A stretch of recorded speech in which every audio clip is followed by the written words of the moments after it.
we are more than just literally our skin-defined inner separate selves, that Yeah. we are deeply interconnected. The body's important for sure, but it's not the end of the story. There's a much bigger self that I hope we can manifest in the new year together.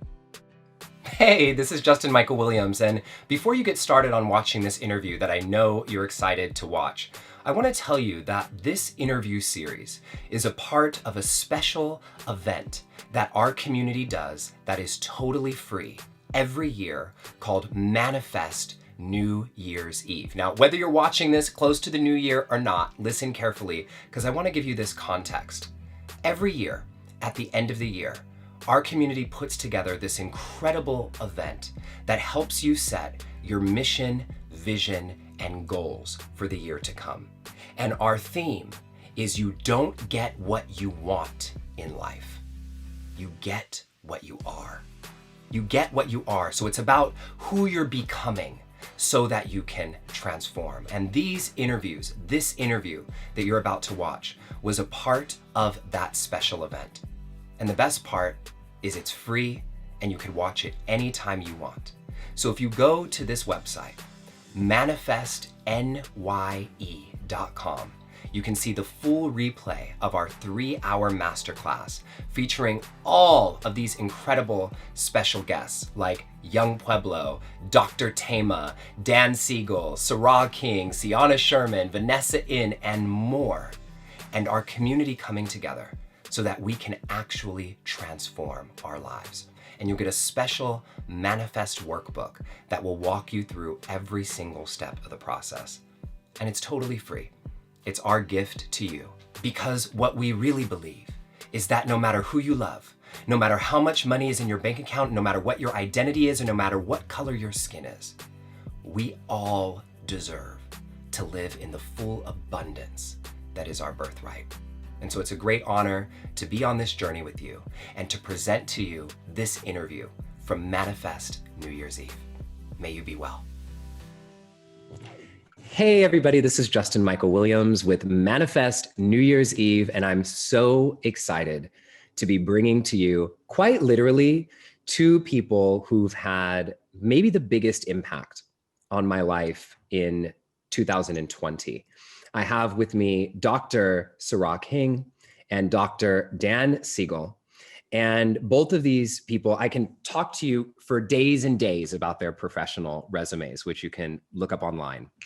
But what I want to say to you more is that Dan and Sará have both inspired me in massive ways to see the world differently, to understand how we're all affecting one another in this web of life, and to understand how each of us, including myself, like I feel like the two of you really, truly have given me a sense of agency to know that I can make an impact in the world in a meaningful way. And none of what I'm doing, like the liberation experience, the ending racism article, like none of that would exist without the two of you. And so I'm just super grateful to bring you here and introduce you in some ways to my massive global community. And I'm excited to have a conversation with you today. And thank you for being here. Thank you so much for having us, Justin. We love you. We love you, Justin. It's an honor to be here. Loving you, loving you. So here's my first question for you today. And I'm going to throw this to you, Dr. King, Dr. Sará King, beautiful highlighter. You know, a lot of people have been talking about manifesting and what it is that we're supposed to do for the new year. And given COVID, what is it that we have to do differently as we're trying to step into the truth of our lives or step into our lives in 2021? Because obviously the way that we've done things before, you know, a lot of people feel like those things aren't going to work anymore. And I agree in a certain way because people feel like they're out of control, you know, in some ways in their lives. And so what is your take on how we have to do things differently in 2021? Yeah, well, it's really funny that you should mention this, Justin, because one of my good friends, Rashid Hughes, sent me some kind of a meme yesterday, and I can't really say exactly what it was, but it was something about how about we get beyond these like incredibly privileged tropes of what it means to manifest, which has no real critical analysis around, class or race or culture or just, the things that are true structural impediments that get in the way of very specific populations of people just being able to, like wake up one morning all like, oh, and manifest. Like, let's get really real about this. And I was laughing at that, but then I had to take a little bit of a step back and realize that for me, something that has arisen so plain and clear is the lack of places to go and do almost anything has hit hard. And so because of that, I recall being at Spirit Rock doing a walking meditation, and one of the instructors came up to me and said something like, remember, there's nowhere to go and there's nothing to do. Can you deal with that? Nowhere to go and nothing to do. And I'm like in my little 5-foot square of walking meditation, thinking to myself, ooh, suddenly I feel this like pressure bearing down upon me of all the like narratives that I tell myself about all the things that I quote need to accomplish in order to be seen a certain way in the world and valued as a human being. And that's really been stripped away. Yeah. In a lot of different ways. And I think that perhaps this is an inkling that I have. I wonder what you think about this, Dan. I think that perhaps there are millions of people right now who are experiencing the pressure of this nowhere to go and nothing to do that is inside of the norms of what we used to experience. And maybe what is arising is imposter syndrome. What do you think is arising, Dan? Well, first of all, Dr. King, thank you for that. And Justin, I just want to say it's an honor to be here with you, and to share this time with Dr. King and with you is just a joy. The question of manifesting and, what does 2021 hold for us and what's different? I mean, as a white identified person in this body with the history this body has had, and then we can talk about what it means to be a Black identified person for us and what that means. In this body, what has so struck me is how the pandemic has uncovered the incredible injustice in the world that both of you speak so powerfully about. Yeah. So I just want to name that a part of living in this moment, and I can only speak from, this body's inner experience, but in the relationships that the three of us have and with our colleagues, where we talk about this regularly, I have learned so much about, you come with your own individual perspective. So for me, the word manifesting, just to begin with this body, is I really want to embrace, if you just take, I'm an acronym addict, but if you take the acronym SPA, Here we S-P-A, go. and think about subjective experience, the S, perspective, the P, and agency, the A, which is really what resonates with me, Dr. King, when you speak about, nothing to do, we're kind of stuck. Agency means, how you can move your body around with integrity and with intention, so in general, with social oppression that is endangered, and with the pandemic, it's really limited. So the experience of selfing involves this SPA. Agency is one of them. Perspective, and what I really try to do in my relationships with people, and talk about our relationships, is really learn from your inner experience and then try to feel into the perspective of the whole. Like, how can we manifest a different way of being here in the United States or here on the planet?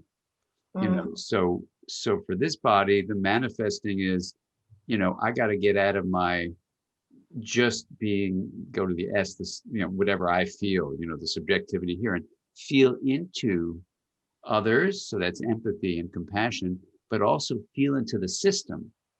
and to realize, whether you just look at the pandemic of the virus that's shutting us down, or the way it's unveiling the incredible social injustice that's been with us for hundreds of years in a caste system that we should name. And part of the manifestation for me would be, could we try to, as you say in the liberation experience, not just reduce racism, but get rid of racism? Is there a way to liberate ourselves from that? And then to say the subjective experience of the system you can feel, the perspective is something you could take on, and the agency is to act for the greater good. So the manifesting, I think we can all consider as just an invitation that the pandemic brings, is we are more than just literally our skin defined inner separate selves, that we are deeply interconnected. The body's important for sure, but it's not the end of the story. There's a much bigger self that I hope we can manifest in the new year together. I love this, Dan. And, I think that is, to be honest, in the last couple of years of just being as deeply connected with you and your work as I have been, that's been one of my biggest takeaways. And it actually has infused into how we're doing everything on New Year's this year, because the manifesting, I think what I'm hearing from both of you so deeply is it's not just about the me in this individual body that I'm in and what it is that I'm going to manifest for me, because what we've been shown is that everything that we're all manifesting together, we're all impacting one another, because we don't live in these silo bubble things. We're in relationship to everyone and everything. And so what I'm hearing from you both is this sense of, first of all, like, without all the doing, what is arising in us? And what might be arising in us, a piece of that is this knowing that we have to manifest for more than just our individual selves. And that if we really want to manifest for our individual selves, then we also have to be thinking about how we're manifesting for the collective. Yeah, absolutely. And I'd like to tie what it is that you're saying into a little bit of a visual that I sometimes use, Please, yeah. where sometimes I invite people to imagine that the relationships that we have with ourselves, with other people, and with our environment is actually tied to us through what I call a spiritual umbilicus. And I Like an think umbilical cord? Is that what an umbilicus is? yes, Okay, yes, got it. absolutely. An umbilical cord, but it is a cord that is arising from our center line of energy, right? That is vibrating and harmonizing with all of the energy of the effort that we have put into our becoming, our unfolding. And then when we offer up our energy to the world, we are literally offering up a physical and spiritual and emotional connection through this cord where we can nourish one another and receive nourishment in return. And so I think it's really important that people come to know their own empowerment as a source of nourishment, but then also to be, I would say, discerning around what places and spaces and relationships we offer this spiritual umbilicus up to, because not all places and spaces are regenerative. And we can find our energy getting pulled in certain directions that when we apply awareness, we can notice this is actually taking away from or diminishing my nourishment and my ability to be resilient. And then that's where choices have to be made. Do you know what I mean? Mm-hmm. Can you take us, Sarah, through, like, I love this idea, and for people who want to try to imagine this with you, like, can you take us through like how you imagine this? Like, what does it look like in your own mind? Like, almost to help people see it or feel it in their own selves as you're thinking of this umbilicus, which is now my new favorite word of 2020. I know. And as I said it, I was kind of like, ooh, I hope I didn't just like make a word up. Is it really? If you did, it's the best word that's been made up. Yes. Okay. Yes, absolutely. Well, oftentimes when this actually arises for me when I am meditating upon boundaries that I need to enact in my life, because I sense that there are patterns in which I can become addicted to my own suffering inside of the context of certain relationships, right? We can get comfortable sometimes inside of our suffering and really become so overly identified with it that it becomes very frightening to step outside of it. And so I will literally imagine for myself a golden cord, a golden thread that is running through the center line of my body. And it is vibrating with the energy of the entirety of my being. And it is connected to a sun that is shining out through my solar plexus, which contains all of the energy of my intentions for what it is that I want to manifest in this world. And then I will notice for every single relationship with a person or an object or a place that there is a spiritual umbilicus that I'm sending out from my body. And it is radiating with all of these tiny little golden lights, orbs of energy that I'm sending out, which is the nourishment of my very presence, the presence of my being. And then when that umbilicus lands on a certain person or place or object, and it vibrates with an intensity that signifies a relationship of harm, then I can see it.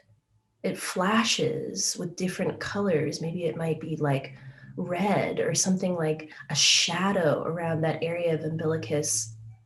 And I will imagine myself as an act of self-love, right? Because I'm not withdrawing this umbilicus in order to do harm to this person, place, or object, but I just make an offering to myself and I invite myself to withdraw that spiritual umbilicus back into myself so that the feedback loop is closed. And I am offering that nourishment back up to myself, and the space between myself and that person or place or object is cleared in order that they may be on their path to manifesting what is good and real and true for them.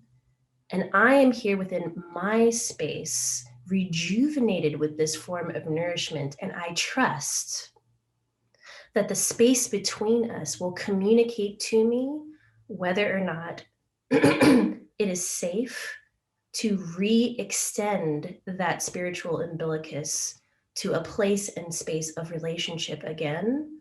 Or if it isn't appropriate, then I know, well, there's still love here between us, right? There is no harm, there is no violence contained within this action. It is rather the choice, the agency that I have to offer up myself as nourishment or not. And that's what it is. Wow. That's so beautiful, Sarah. And I think I love the piece of this, of the self-awareness piece that is required in the setting the boundaries, of knowing that in each moment, you know, Casey Crown, who I had on The Kingdom, who we all know well, also talks about, you know, that boundaries and rules are two very different things, right? And so with boundaries, we have permission for them to be adaptable and flexible based on what's happening. And I love hearing that from you. It's like, I'm choosing like whether or not I'm going to stay connected and be feeding this energy out or not. And if it's causing me harm, or if it feels like too much for me to take, then I know I have the self-awareness to withdraw. And I think that's such a huge piece that people don't understand often around setting boundaries. Thank you. You know, Dr. Dan Siegel, I love that so much in your work, you know, and I think maybe without going too much into the specifics, people can look up the plane of possibility and all of this, but to keep it really, really general and basic for people, one of the things that I love most, I think it was my first big aha moment with you when I was at Esalen. And I think I like yelled out, like, I get it. Like, I was like, I get it, you know? And it was like this moment of recognizing that through our practices, many of them, we can drop into a space of possibility that allows us to dip into this diverse space where our possibilities can be bigger than our circumstances. And by leaning into that place where possibility becomes bigger than circumstance, then we're able to get nourished, using Dr. King's words, to then rise up again in a new place, in a new space. And I just am wondering if you can expand on that, because I think that teaching from you like reframed even why I teach mindfulness, just understanding that. And so I'd love for you to unpack that a little bit for people.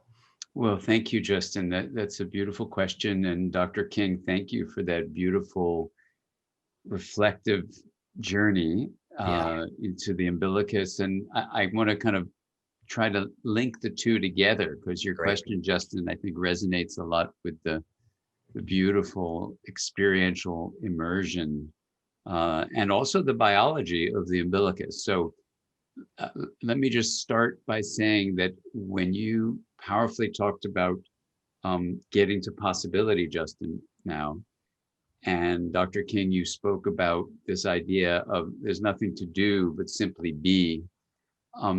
Let's look at the two layers of that and then get into your question, Justin. One layer is literally when we did have an umbilical cord going into our belly button when we were in the womb, and all of the nutrients we needed, oxygen and water and food, everything we needed came to us through the umbilicus, right? So it's very embedded in what's called implicit memory. We remember a time when there was nothing to do, simply to be.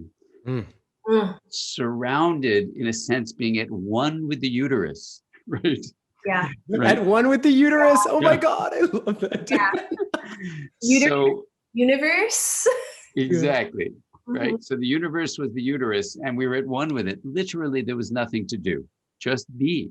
So Dr. King, when you started our beautiful conversation now with that introduction to, well, there's nothing to do, but just be, I started feeling like, yeah, it's like one of the domains of experience we've had embedded in memory is being at one with the uterus, just being where you didn't have to ask anyone for food. You didn't have to see if you're accepted or not. You don't get likes on social media. You are just accepted as you are. Pure being, this space of being, is embedded in our nervous system as memory. So that's one thing. Then we have this other thing that you're referring to, Justin, which is, and this is a fun discussion, but I'll just highlight the take-home message, that when you look at not just biology and being in the womb, but physics and what physicists say, the science of our universe, say is the fundamental stuff of the universe is energy.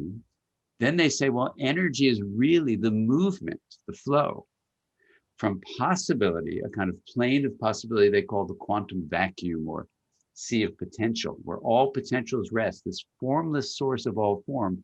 And what arises from that mathematical space are probabilities and then actualities, like the words we speak are an actuality. I could say ocean or I could say river, right? And those are all actualities that came from a pool of possibilities. Anyway, so on another level, not to replace it, but just to add it to our understanding of our origins, before the sperm and egg got together, even before energy turned into atoms and molecules, and even now existing in this moment, this quantum vacuum, this sea of potential, this generator of diversity, right?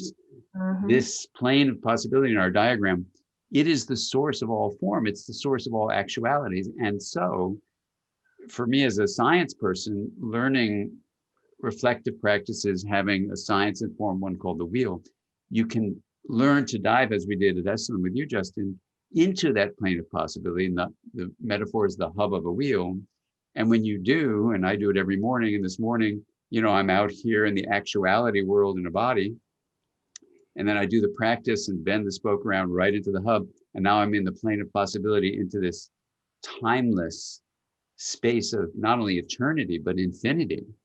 And there's a beauty to that. And the manifesting then of our mutuality, I think, emerges from this plane of possibility. So I can feel in this body, because I'm practicing dropping out of the actuality of just this body, that the selfing of subjective experience, perspective, and agency is manifest in the body called Dr. King. It's manifest in the body called Justin Michael Williams. And I'm not just saying this to try to be, loose about it. I literally feel like I am there in that body, and I am there in that body. And there's this incredible feeling of joy and I don't even know love, in this experience of possibilities emerging to actualities within different bodies. And that's the whole idea of me and we combined together. Yes, I have a body here, but I have a body there in Dr. King and a body in Justin Michael Williams. So that, this is, I think, what the vital force of love is all about, is realizing we are each other. And Dan, I want you to, because for some people who haven't heard the "mui" word yet, can you describe that creation of the "mui" word? Yeah, well, I mean, there are cultures on the planet that are extremely individualistic, where I, me, mine is everything, and the United States of America is one of those. Or even if it's plural I, it's like us, people like me, and not people not like us, we don't like them. So us versus them, self versus other. America is a classic example of that. Then at the other extreme, there are individualistic cultures like ours, and then there are collectivistic cultures where individualism disappears, and you're not allowed to have this individual nature. So in the work that we do in this field I work in, it's about integration, where you honor differences and promote linkages. So it couldn't be just get rid of me and just be a we, from individualistic to collectivistic. How would you bring the two together? So there is no word in English, or actually in any language, for that. So we said me plus we is we. So we made up a new word, and it's so simple, and you can get it in any language, that we reminds you, yes, enjoy the body, take care of the body, sleep the body, feed the body, exercise the body. This body is a real entity. You can call it the source of your inner self, and and you are also, in your identity and belonging, a we. Well, how can you be both? They seem so different. Yeah, they're different, so combine them. We comes from this notion of integrating identity and belonging. I love this, Dan. The me plus we equals mui. It just is like, and what's so funny is in the spaces that you've come and teach with my community already, like, at the Liberation Experience, and then we've played some of your work on the Kingdom, like everybody's like, mui, mui, mui, like everybody, it just is so amazing to have this connection that way. It's liberating. I mean, this is because the languaging we have makes you feel like you need to choose. Is it me or we? So together, we can actually chart out this new path of manifesting integration in the world, which is ultimately kindness, compassion, it's love. And it's, what's fun about it too, and you use the word a spiritual umbilicus, Dr. King. I was asked to teach at some spiritual meetings, but I don't have that background. So I was really confused. And I said, I think they made a mistake. I don't have any background in this. Will you, my students, it was like a workshop with 75 people. I said, will you teach me why are you here for spirituality and education and science? What does that word spiritual mean? We went around the room, all 75 people. They said exactly the same thing, each one of them, essentially.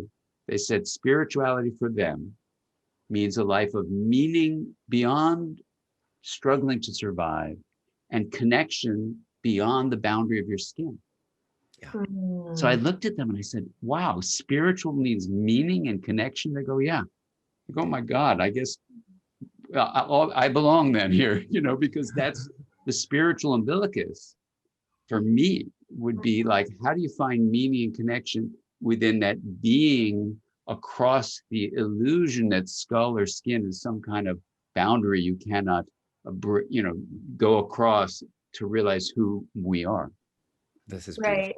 But there's something that that's really arising for me very strongly. And I'd love to know, Justin, if you maybe have some reflections on this, because maybe there's a little misconception that I'd like to clear up around the spiritual umbilicus, right? So one of the things that I've noticed, particularly in my relationship with the two of you as time has gone on, is that we seem to be building between us a capacity to meet with and hold each other's pain in a way that is absolutely transformative, right? And I'm looking at that, and I'm looking at this idea of the spiritual umbilicus. And one of the things that I want to say is that it is not that we do not want to extend ourselves in our nourishment to those who are suffering for reasons that are different from our own. And I think that that is very interesting to point out, that there are certain relationships where there is a lot of pain that is not conducive to nourishment, and we do have to decide when we want to put boundaries up. But especially when it comes to here in the United States, relationships between, say, people of different racial backgrounds or sexual orientations, particularly the things that show up in our physical appearances that allow us to be actively othered. I have a question around, what is it that allows us to extend ourselves in this nourishing capacity and bear witness to another person's pain in the context of this mui, where it's like, I cannot say that I specifically know the pain of your existence and your reality, Dan and Justin, and yet I am a part of the holding process of it, through which you are unfurling into your becoming and into your unique beauty. And there is something about a healthy holding of pain and suffering, and then there is an unhealthy holding of pain and suffering. And I wonder if we feel called to go into. Yeah, I would love to. And just, because you led right into a piece that I wanted to dig into a little bit more deeply with you, Dan, is, when you said, I'm here in this body, and like I also feel like I'm there in Justin, and I'm there in Sará, and I will know that some people will hear that. And now we've been conditioned, especially in the social justice frame that we're in right now, to say, well, you, white person, will like never be able to understand like what it is like to be inside of my experience. And what I know, Dan, is first of all, that you've done an incredible amount of work on this and on yourself. And I'm curious where that sits. Like, what is that fine line between like, I am moi, I am there because I feel that with you. And like, I actually have no fucking idea at the same time. And so where do we find the both and for this situation? Yeah, well, thank you. I'd love some feedback about that from, the experience of living in this country in a caste system, with such systemic racism built for hundreds of years. And even though, my ancestors may have come over, 100 years ago, I'm still have this color skin. So I benefit from living in a white supremacist world called the United States of America. So I would love to know from each of you, actually, how when I say in our close relationship, well, I feel like I exist in Dr. King, I feel like I exist in Justin. How does that become like a offensive or an unintended, but perhaps an impacting in a bad way? I'd love to know more about that. And then I can try to respond more to Dr. the question. King, would you like to, given that you are the creatrix of the science of social justice, I'm very curious where this sits inside of your being, and then we can unpack it a little bit more together, because I think this is important. Absolutely. Yeah. This is very potent conversation for me also, because I'm married to a man who is white identified, my husband, Garrett. And so you don't got to name Garrett like and be black. I'm just teasing. Just, I had to. but You know, I mean, it's we have this very interesting experience of shared interbeing inside of the context of our marriage, where literally several times a day I will have a thought and he will speak that thought, and vice versa, right? We have become so integrated in our experience. But I think what is key is that we have conscientiously cultivated um, intimacy and vulnerability and radical honesty about the places where our experience intersects, our experience of belonging, our experience of pain and suffering as it relates to our identity, and to the places where it specifically diverges. And so we are in a practice of naming for one another the places and spaces where it is like we are completely aligned and sharing in our experience, and the places where it is like our maps are existing side by side and we can see each other's maps, but we cannot traverse them for one another. And so what arises for me in the context of what you just said, Dan, is that as my academic mentor, as my mentor in so many different ways, we too have been in the practice of cultivating radical compassion, empathy, friendship, candor about the places where I remember when we were at the Interpersonal Neurobiology Conference a couple of years ago, and you told a story that was about your ancestors, your Jewish ancestors, and what they had experienced in the context of their annihilation. And I thought to myself, well, I come from ancestral trauma of annihilation and genocide as well. Our ancestors did not experience the same things for the same reasons, but I felt a sense of resonance and harmony and interconnection that felt really alive for me. And what was important was in that moment, we were able to honor the ways in which our ancestral trauma is similar, and we were able to honor the ways in which it is fundamentally different. And it is from those places of difference where we were able to teach one another something. We're able to say, here's something that you do not know and you cannot know because of your embodiment. And I am going to offer up this knowledge to you, knowing that the way that you receive of this knowledge is not going to be the same as I receive of it in my body, but you are going to take it and make of it your own.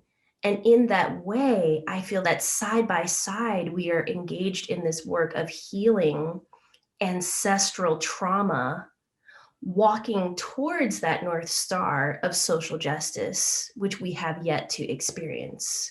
And so it's not that our paths need to be the same, and therefore all, do you know what I mean? Like completely intermingled with one another, but that we have to be in the act of practicing radical communication around where our paths come together and where they diverge, and holding that in a lot of love, a lot of trust, and just mountains of forgiveness around the inevitable imperfections that arise. Yes. I think that's the best thing I can say. Yes. Yes. Yes. And I want to say, and Dan, I want to give you some time to speak back to that, because that was a beautiful unfolding, Dr. King. And one of the things that I've been saying over and over the last few months, is in the wellness community, the spiritual community, the mindful community, like there's this virtue that we've created or been taught to create out of oneness,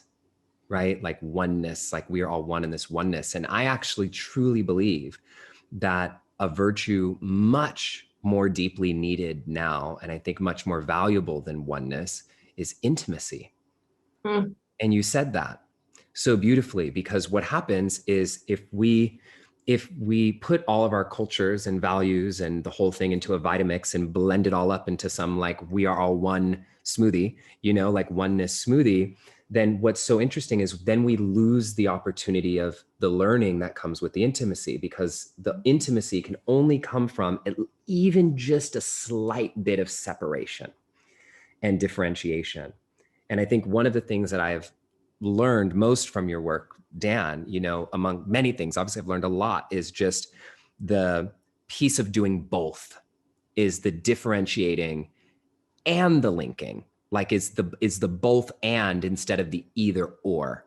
So it's like, how can I be one with you and know that I have my differentiated experience? And so, Dan, I think I would love to hear, how that now lands on what you were saying before. Yeah, well, let me build on what you're asking, Justin. Also, what Dr. King just beautifully responded with, and also what you said before, Dr. King, about the suffering, and then going with what you just said, Justin, about linking differentiated aspects. This is so crucial. And I remember that conference we were at with Conda Mason, and the first talk was from indigenous teachings about being oneness with nature, and it was really beautiful.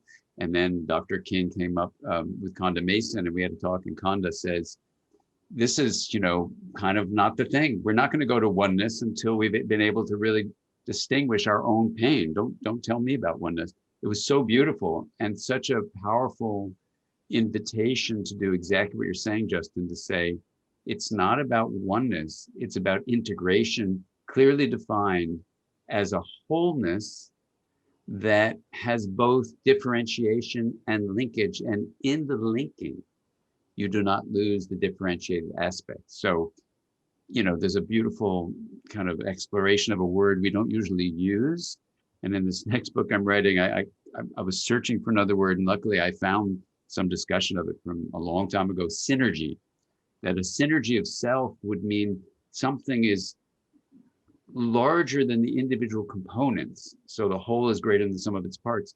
That needs to honor differentiation while establishing linkages. So the synergy of the self, I just want to respond to both of you to say that when you can have radical honesty and the intimacy you're suggesting, Justin, and the radical honesty you're giving us an example of, Dr. King, with Garrett, that's an example where you are coming to an experience fully embodied, right? So I can feel the suffering, not just in this body, but in my ancestors, right? So for me, there'd be one set of ancestors, which has its own history. For you, another set of ancestors.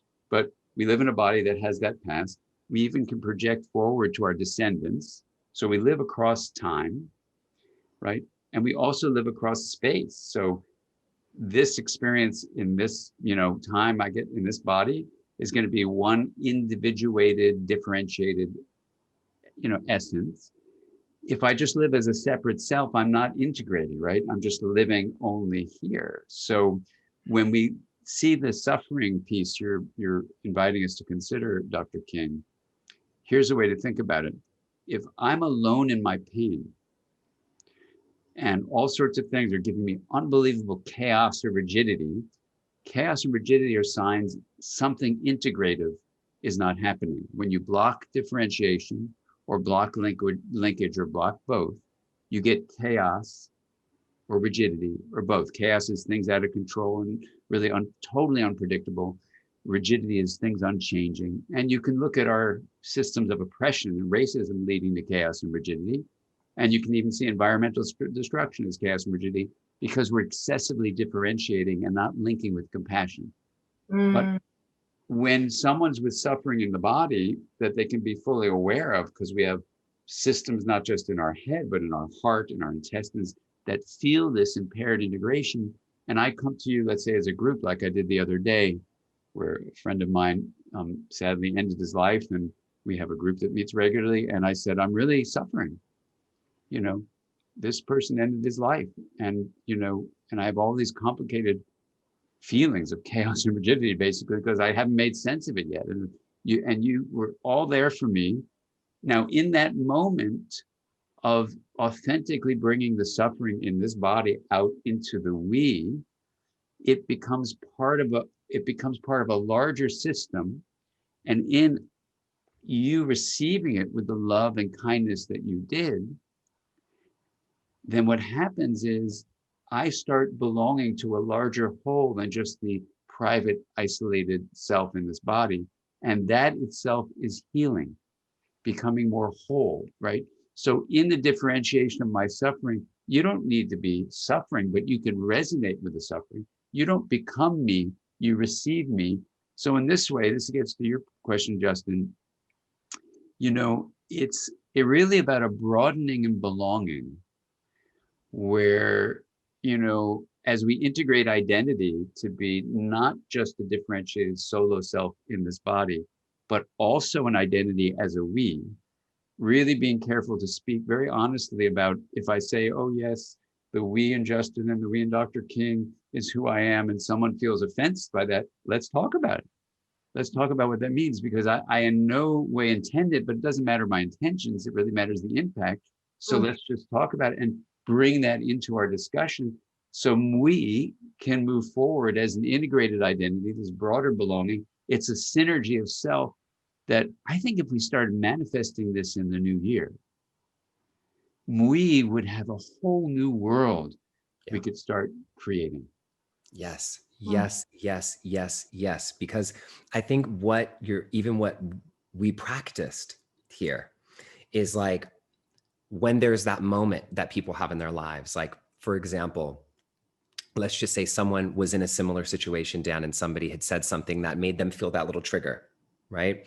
What most people would do in that moment is shut it down, right? And then create distance from the connected state that could be there, instead of leaning into it and going, wow, let's invite this forward. Let's become more intimate and unpack this and discuss like what could be happening. And I think that work, like that work of vulnerability and trust and intimacy and courage and diving in and the confusion and learning and all of it is the practice that I think so many of us in the world need right now. And you're right, if we were able to manifest that, we're going to be living in a very different world in 2021. I want to pivot our conversation in closing here to just really ask you, if you each, and I'll start with Dr. King, if you could give one wish, to everybody as they're heading into this new year. So many people will be listening to this on New Year's Eve or New Year's Day. So they're starting off the year and they get their one wish from Dr. Sará King. What is that?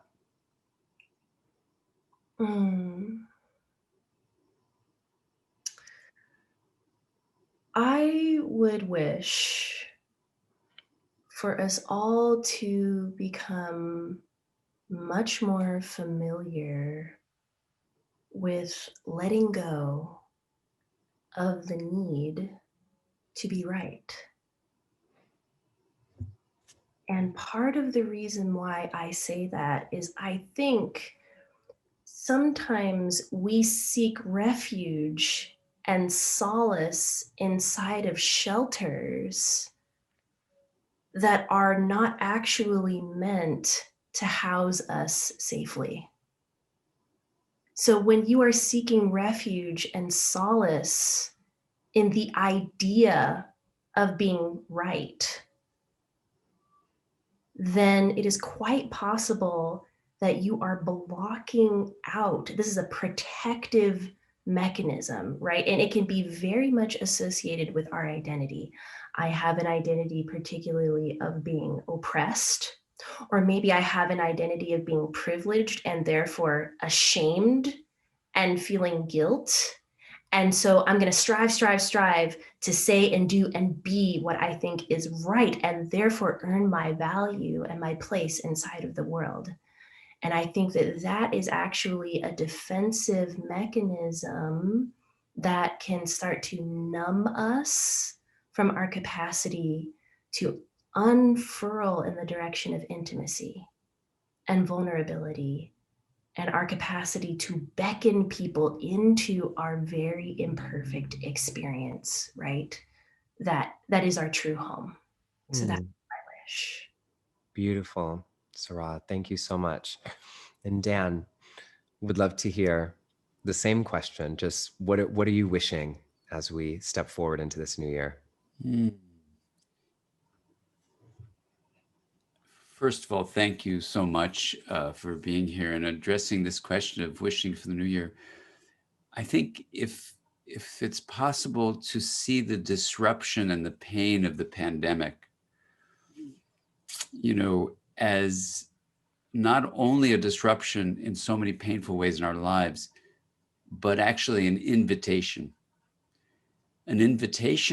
toward integration, right? And if we integrate identity, what that means is not ignoring the realities that we live in and not trying to really right the wrongs, identify them, and really explore them and change them. It also means from the inside out saying who we are is not just a solo self that the culture has been telling us. So the simple statement I would say is, we can do this. Absolutely. Don't give up the me, but realize that we are also a we, and you keep them both in this integrated identity. Yes. And that when we have that part of it, we is who's going to get through this. It's not one of us changing everything. It's we. I love that, Dan. That just like anchored, like I almost need a pause for it, because it's like we can do this. We are the only ones who can do this. The we. Wow. Oh my gosh. I just,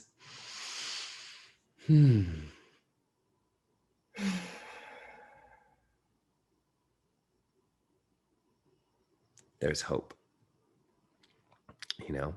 There's hope. And I want to thank you both so much for taking the time out of your busy schedules to be here with all of us. It is an honor and a privilege that I don't take for granted to know both of you. I'm so grateful to be manifested on this planet in this body at the same time as you two. So I'm just so grateful for that. And for all of you listening, thank you for taking the time out of your days and your lives and your busy schedules to be with us. We know that there's many things you could be doing in the world, especially now. And the fact that you're taking some time to listen to us is really an honor we don't take for granted. And we hope that today we helped inspire you and that you can feel this space that we have all created together and that we rise together.